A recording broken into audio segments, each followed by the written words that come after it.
channel එකට ආපු අයව සාදරයෙන් පිළිගන්නවා. අද අපි මේ වීඩියෝෙන් කතා කරන්න හදන්නේ කොහොමද වැරද්දක් නිවැරදි කරන ක්‍රියාපටිපාටි කියලා. අපි හැමෝම වැරදි කරනවා. ඒක සාමාන්‍ය දෙයක්. සමහර වැරදි අපි දැනුවත්ව කරනවා, සමහර වැරදි අපි නොදැනුවත්ව කරනවා. හැබැයි අපි කවුරුත් උත්සාහ කරන්නේ නැහැ අපි කරපු වැරද්දක් කොහොමද නිවැරදි කරන්න කියලා. මොකද සමහර වෙලාවට අපිට ඒ දේවල් කවුරුත් කියලා දෙන්න නැති වෙන්න පුළුවන්. ඒක කවුරුත් අපිට කියන්නේ නැහැ වැරද්දක් කරාට පස්සේ ඒක නිවැරදි කරන්න ඕනමයි කියලා. ඒ වගේ අපිට දැනුමින් පොඩි අඩුවක් තියෙනවා අපිට ඒ සම්බන්ධව. එතකොට මම මේ වීඩියෝ එකෙන් අද ඒ තියෙන හැම ප්‍රශ්නෙම විසඳනවා. මම අද ඔයාලට කියලා දෙනවා කොහොමද වැරද්දක් වුණාට පස්සේ නිවැරදි ආකාරයට ඒක කරෙක්ට් කරන්න කියලා. හරි. මම අද ඔයාලට ක්‍රම පහක් කියලා දෙන්නම්. ඒ ක්‍රම පහ අනුගමනය කරන්න ඔයාලට පුළුවන් ඕනම වැරද්දක් නිවැරදි කරන්න. ඕනම වැරද්දක් කියන්නේ වැරදි කරන්න එපා. මම මේ වීඩියෝ එක කරන වැරදි කරන්න පොළඹවන්න නෙමෙයි. හැබැයි උත්සාහ කරන්න තමන්ගේ අතින් වැරද්දක් වුණාට පස්සේ මේ ක්‍රියාපිළිවෙල අනුගමනය කරන්න. හරි. මුලින්ම වැරද්ද ඔයා හඳුනා ගන්න ඕන. වැරද්ද හඳුනා නොගන්න තාක් ඔයාට කවදාවත් වැරද්දක් නිවැරදි කරගන්න බෑ. ගොඩක් මිනිස්සුන්ට තියෙන ප්‍රශ්නේ මෙතන තමයි. ඒ කියන්නේ එයාලට මදි පුංචිකමක් තමන් කරපු වැරද්දක් නිසියාකාරව ඒක තේරුම් ගන්න එක. ඒක මතූර කරන්න එපා. වැරද්දක් කරා නම් ඒ වැරද්ද හඳුනා ගන්න. ඒක තමයි වැරද්දක් නිවැරදි කරන ප්‍රථම ක්‍රියාපටිපාටිය. කමක් නැහැ. ඒක ඔයාලට ලැජ්ජ වෙන්න දෙයක් වෙන්න පුළුවන්. සමාජයේ ඔයා නිකා වෙන අවස්ථාවක් වෙන්න පුළුවන්. මිනිස්සුන්ට hina වෙන්න පුළුවන්. ඒක කමක් නැහැ. ඔයා නිවැරදි මිනිස්සෙක් නම් ඔයාට ආශාවක් තියෙනවා නම් වැරද්දක් නිවැරදි කරලා ඔයා ගමන ඉස්සරහට යන්න. ඔයා මුලින්ම වැරද්ද හඳුනා ගන්න. එතන තමයි ඔයා වැරදි නිවැරදි කරන ප්‍රථම තැන. හරි. බලමු ඊළඟට අපිට මොකද්ද කරන්න පුළුවන් කියලා. ඊළඟට තමයි apologize. apologize කියන්නේ ඔයා ඔයාගේ හතපතුලෙන්ම කනගාටුව ප්‍රකාශ කරන්න. ඔයාගේ අතින් වැරද්දක් වුණා කියන එකට. ලැජ්ජ වෙන්න කාරණයක් නෙමෙයි. ගොඩක් මිනිස්සු හිතන් ඉන්නේ තමන් සොරි කියන එක ඒක ලැජ්ජ වෙන කාරණයක්. තමන්ගේ தත්ත්වය බාල කරන දෙයක් කියලා.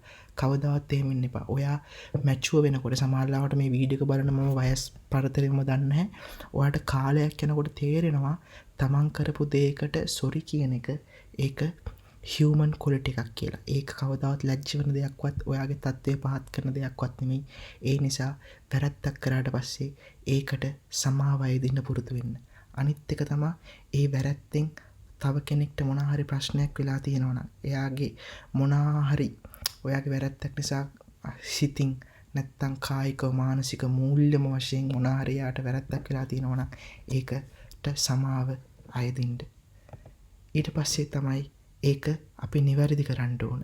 ඔයාගේ අතින් වැරද්දක් වුණා නම් ඔයා තමයි ඒක නිවැරදි කරන්න ඕන. තව කෙනෙක් නිවැරදි කරනකම් කවදාවත් ඉන්න එපා. ඒක ඔයාගේ වැරද්දේ ස්වභාවය ඔයා කරපු වැරද්දනෝ තීරණය පුළුවන්. සමහර වැරදි ඔයාට ෂණිකව නිවැරදි කරන්න පුළුවන්. සමහර වැරදි නිවැරදි කරන්න ඔයාට කාලයක් යනවා. ඒ නිසා ඒ ටික හඳුනා ගන්න කවදාවත් වැරද්දක් නිවැරදි කරගන්න පුළුවන් තැනකින් පලා යන්න එපා. නිතරම උත්සාහ කරන්න ඔයාට පුළුවන්කමක් තියෙනවා නම් ඒ වැරද්ද නිවැරදි කරන්න. ඒක මාරම හොඳ ක්වොලිටි එකක් ඔයාට බිල්ඩ් අප් කරගන්න පුළුවන් නම්. ඊළඟ කාරණාව තමයි ඔයා ඉගෙන ගන්න ඕන ඔයාගේ වැරදි වලින්.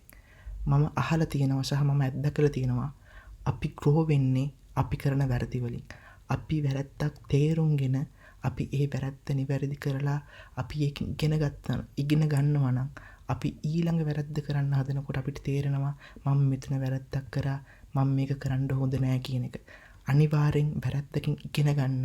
කවදාවත් ඒ වැරද්ද අමතක කළා ආයේ ඒ වැරද්දට යන්න එපා. ඔයා හරියට ඉගෙන ගත්තා නම් ඔයා කවදාවත් ඒ වැරද්ද ආයෙමත් කරන්නේ නැහැ. හරි. අපි බලමු ඊළඟට මොනවද කරන්න කියලා.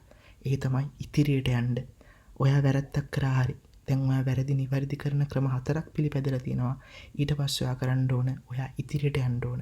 ඔයා එක තැන ඉන්න එපා. ඔයා එක තැන කනගාටු වෙවි ඉන්න එපා. එක තැන ප්‍රමාද වෙන්න එපා. ඔයා ඔයාගේ ගමන ඉස්සරහට යන්න. ඔයා දැන් වැරදි හදාගත්තා. ඔයා වැරද්ද නිවැරදි කරගත්තා. ඔයා වැරද්ද තේරුම් කරගත්තා. ඒ නිසා දැන් ඔයාට පුළුවන් ඉදිරියට යන්න. ඒ වගේම තමයි ඔයා නිතරම මතක තියාගන්න ඕන වැරදි වෙන්නේ ඔයාගේ අතින් විතරක් නෙමෙයි. කවුරුත් පර්ෆෙක්ට් මිනිස්සු නෙමෙයි. හැමෝගේ අතින්ම වැරදි සිදු වෙනවා. ඒ නිසා ඔයා දැනගන්න ඒක හැමෝටම පොදු දෙයක්. හැබැයි Tamanට කරන්න පුළුවන් එකම දේ තමයි තමන්ගේ අතින් වැරදි වෙන එක අවම කරගන්න එක. සහ ඒ වැරදි තේරුම් අරගෙන තමන්ගේ ගමන ඉදිරියට යන එක. එහෙනම් මං හිතනවා මේ වීඩියෝෙන් ඔයාලා මොන හරි දෙයක් ඉගෙන ගන්න ඇති කියලා. මේ වගේ වීඩියෝස් මම ඉස්සරහට තවත් කරනවා. මගේ channel එකට subscribe කරන්න, අනිවාර්යෙන් bell icon එක click කරන්න. අපි එහෙනම් තවත් වීඩියෝ එකකින් තව දවසක හම්බෙමු. හැමෝටම ජය වේවා.